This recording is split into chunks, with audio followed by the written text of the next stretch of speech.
नमस्कार, आप देख रहे हैं विद्या न्यूज पर साप्ताहिक समाचार इतिका गोयल के साथ।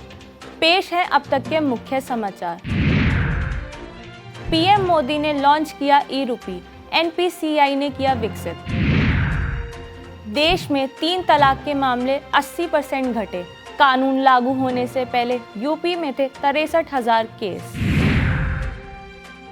भारत चीन के बीच तनाव कम करने की दिशा में एक और पहल। भारत में कुछ दिनों के बाद कोरोना की तीसरी लहर का कहर, खतरा ज्यादा। ऑनलाइन गेम फ्री फायर के संचालक पर केस दर्ज। 13 साल के बच्चे ने की थी आत्महत्या। चीन में फिर बरपा रहा कोरोना वायरस कहर। वुहान से भी बदतर हालत में पहुंचा नॉनजिंग शहर।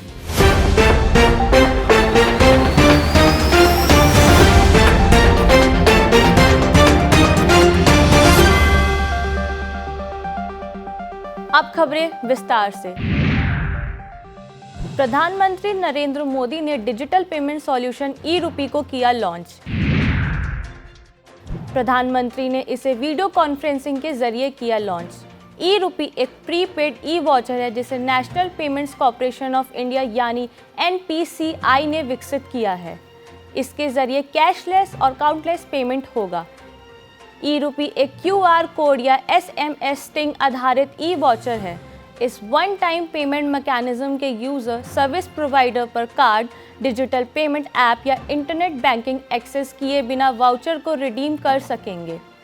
इसे एनपीसीआई ने अपने यूनिफाइड पेमेंट इंटरफेस यानी यूपीआई प्लेटफॉर्म पर वित्तीय सेवा विभाग, स्वास्थ्य एवं परिवार कल्याण मंत्रालय और राष्ट्रीय स्वास्थ्य प्राधिकरण के सहयोग से विकसित किया है। वेलफेयर सर्विस की लीक प्रूफ डिलीवरी सुनिश्चित करने की दिशा में इससे एक क्रांतिकारी पहल होने की उम्मीद है। इसका इस्तेमाल आयुष्मान भारत प्रधानमंत्री जन आरोग्य योजना विभिन्न वेलफेयर स्कीम्स के तहत सर्विस देने के लिए भी किया जा सकता है। निजी क्षेत्र भी अपने कर्मचारी कल्याण और CSR कार्यक्रमों में इन डिजिटल वाउचर का लाभ उठा सकता है। यूनिफाइड पेमेंट इंटरफेस यूपीआई एक रियल टाइम पेमेंट सिस्टम है जो मोबाइल ऐप के माध्यम से बैंक अकाउंट में पैसे तुरंत ट्रांसफर कर सकता है। खास बात तो यह है कि ई-रूपी भी यूपीआई प्लेटफॉर्म पर बनाया गया है, लेकिन इसे रिडीम करने के लिए मोबाइल ऐप की ज़रूरत नहीं होगी। केंद्रीय अल्पसंख्यक मामलों के मंत्री मुख्तार अब्बास नकवी ने कहा कि मुस्लिम महिला protection of right on marriage act लागू होने के बाद 3 तलाक के मामलों में 80% की कमी आई है। कानून के 2 साल पूरे होने पर रविवार को दिल्ली में एक कार्यक्रम में उन्होंने यह बात कही। 1 अगस्त 2019 को कानून लागू होने से पहले उत्तर प्रदेश में 63,000 से ज़्यादा मामले दर्ज थे, जो कानून लागू होने के बाद 221 ही रह गए। वहीं एक्ट लागू होने के बाद बिहार में 39 मामले ही दर्ज हुए। नकवी ने कहा कि अब 3 तलाक क्रिमिनल एक्ट बन गया है। उन्होंने कहा कि प्रधानमंत्री नरेंद्र मोदी ने अयोध्या में राम मंदिर का मुद्दा सुलझाया।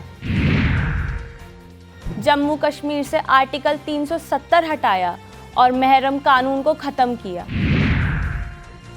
3500 से ज़्यादा मुस्लिम महिलाओं ने बिना महरम के हज की यात्रा की है। कार्यक्रम में केंद्रीय मंत्री स्मृति ईरानी ने कहा कि मुस्लिम महिला अधिकार दिवस मुस्लिम महिलाओं की भावना और संघर्ष को सलाम करने के लिए है। कार्यक्रम में केंद्रीय मंत्री भूपेंद्र यादव भी शामिल हुए। 3 तलाक बिल 30 जुलाई 2019 को राज्यसभा से पास हुआ। भारतीय सेना और चीनी पीपल्स लिबरेशन आर्मी ने LAC पर किसी भी तरह की झड़प से बचने के लिए उत्तरी सिक्किम क्षेत्र में एक हॉटलाइन स्थापित करने की घोषणा की है।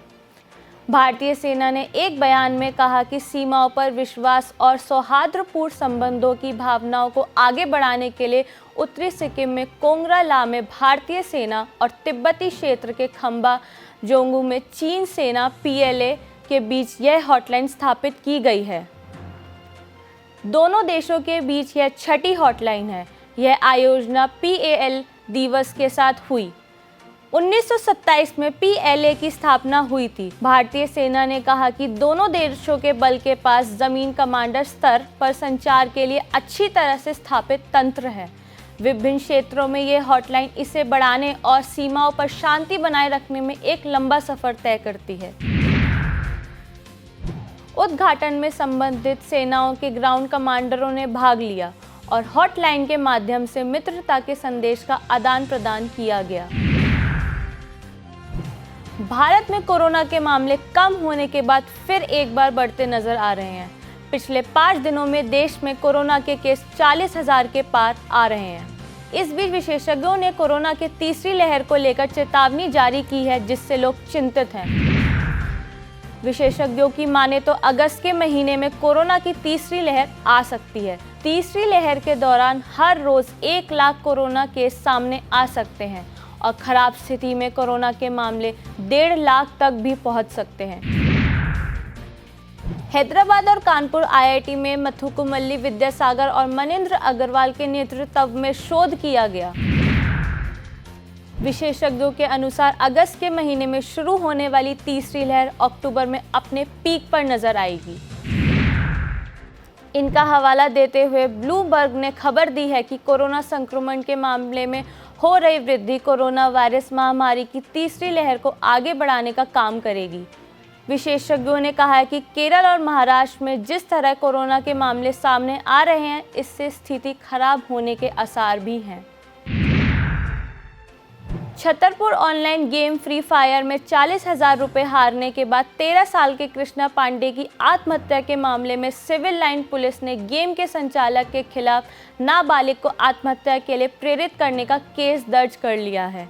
बच्चे का सुसाइड नोट, परिजनों के बयान और बैंक खाते व ऑडियो क्लिप के आधार पर पुलिस ने कंपनी के अज्ञात संचालक के खिलाफ केस दर्ज किया है। 40,000 रुपये गंवाने पर 13 वर्षीय लड़के ने फांसी लगाकर आत्महत्या कर ली थी। जानकारी के मुताबिक मां ने उसे गेम खेलने के लिए मना भी किया था। कहा गया है कि गेम खेलते समय सभी लोग आपस में बात कर सकते हैं, जिससे फ्री फायर खिलाने वाले इस बच्चे को पैसे डालने का दबाव बनाते थे। पुलिस ने इस मामले में धारा 305 के तहत हुआ मामला दर्ज किया है। कोरोना वायरस कहां से पैदा हुआ, इसकी जांच अभी तक जारी है। चीन के वुहान में इसका सबसे पहला मामला मिला था, जिसके बाद यहां लोगों को घरों में बंद करने के अलावा कई सख्त पाबंदियां लागू कर दी गई थी। हालांकि अब चीन के नॉनजिक शहर में एक बार फिर से कोरोना वायरस कहर बरपा रहा है। वायरस नॉनजिंग से निकलकर चीन के प्रांत प्रांतों और बीजिंग तक पहुंच गया है। नॉनजिंग शहर में 20 जुलाई को कोरोना वायरस का नया मामला मिला था। इसके बाद से ही चीन ने यहाँ सख्त पाबंदियां लागू कर दी थी। 11 अगस्त तक के लिए नॉनजिंग एयरपोर्ट की सभी उड़ानें रद्द भी कर दी गई हैं और शहर भर में कोरोना जांच शुरू कर दी गई है। तो ये थे अब तक के मुख्य समाचार। आपसे फिर मुलाकात होगी अगले बुलेटिन में। तब तक देखते रहिए विद्या न्यूज़ इतिका गोयल के साथ।